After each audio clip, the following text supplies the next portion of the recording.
Donc là, dans cette vidéo, je vais installer le package Morgan. Donc c'est un middleware qui log des requêtes HTTP pour Node.js. En anglais, c'est HTTP Request Logger Middleware for Node.js. Parce que là, sur mon programme, il y a un truc qui est un peu chiant, c'est que l'on voit pas exactement ce qui se passe au niveau des requêtes et des réponses. Donc voilà pourquoi on va installer ce package.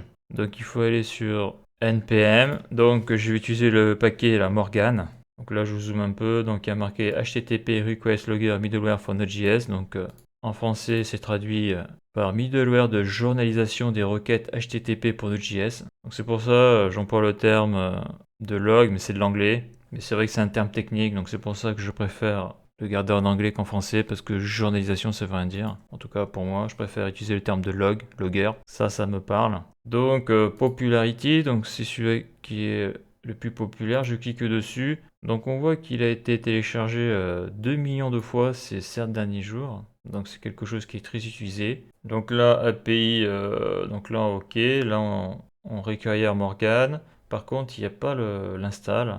npm install, donc ça c'est parce que vu que tu es sur npm, tu es obligé de faire npm install, donc ça va être Morgan. Donc déjà je vais faire ça. Donc là je vais mettre sur app.js, très important. Donc ça c'est qu'on ce log là, je vais les virer, hein. Je les remettrai si jamais j'en ai besoin. Voilà. Donc là j'ai importé Express. Donc là maintenant je vais importer importation de Morgan.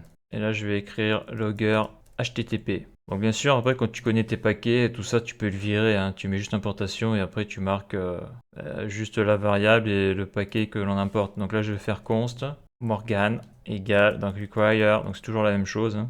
La fonction require, les guillemets Morgan. Donc là bien sûr ça ne marchera pas parce que j'ai pas fait l'importation avec npm. Donc là on voit que la couleur c'est pas la même là, hein. On voit que la couleur elle est comme ça par rapport à Express. Donc là, je vais mettre sur package.json. Donc là, je vais importer Morgan, mais je vais le mettre dans dev dependencies. Donc je vais faire npm install save dev Morgan. Parce que bon, le logger sert juste pour le développement, quoique les web API sont logués aussi sur le serveur. Mais bon, là, pour ma web API, je vais le mettre donc sur dev dependencies.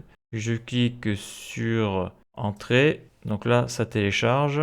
Voilà. Donc l'installation vient de se faire, zéro vulnérabilité, et là on voit que Morgan vient de s'installer dans le package.json, dans dev dependencies, donc ça c'est bon. Donc là je retourne sur app.js, donc je le mets sur app.js parce que comme j'ai dit app.js donc c'est le fichier de l'application, et donc de suite je vais vouloir loguer les requêtes. Donc là j'ai fait l'importation, ici là j'ai créé l'application Express, et juste après l'application Express, une fois qu'elle est créée, en tout cas une fois que j'appelle la fonction express pour créer une application express.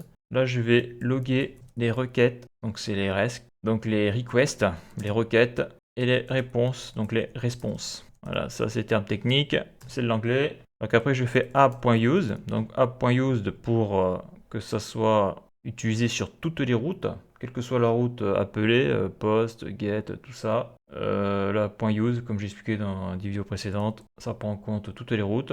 Et là, par contre, Morgan, et là, il faut le paramétrer. Donc, pour le paramétrer, moi, je vais prendre un paramétrage qui a déjà été fait. Donc, c'est un paramétrage, j'ai envie de dire, d'usine. Donc là, on peut le voir, on peut faire pas mal de trucs, hein, on peut customiser pas mal de choses. Donc, voilà, moi, je vais utiliser un format prédéfini. Et donc, je vais utiliser le format dev. Donc qu'est-ce qu'il y a écrit là? Donc, sortie concise colorée par l'état de la réponse pour une utilisation en développement. Le jeton statut, donc le token statut sera de couleur verte pour les codes de réussite, rouge pour les codes d'erreur du serveur et jaune pour les codes d'erreur client, cyan pour les codes de redirection et incolore pour les codes d'information. Voilà. Donc token c'est jeton en français, mais bon token on ne le traduit pas en français, c'est un terme technique.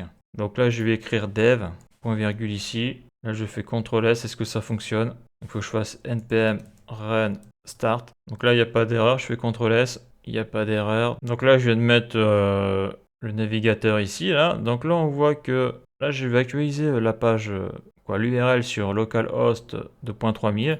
Et on voit qu'à chaque fois là, on peut voir que j'ai première requête 1, donc ça c'est ce que j'ai mis dans mon code là dans app.js. Et on voit que le serveur vient de recevoir une requête get.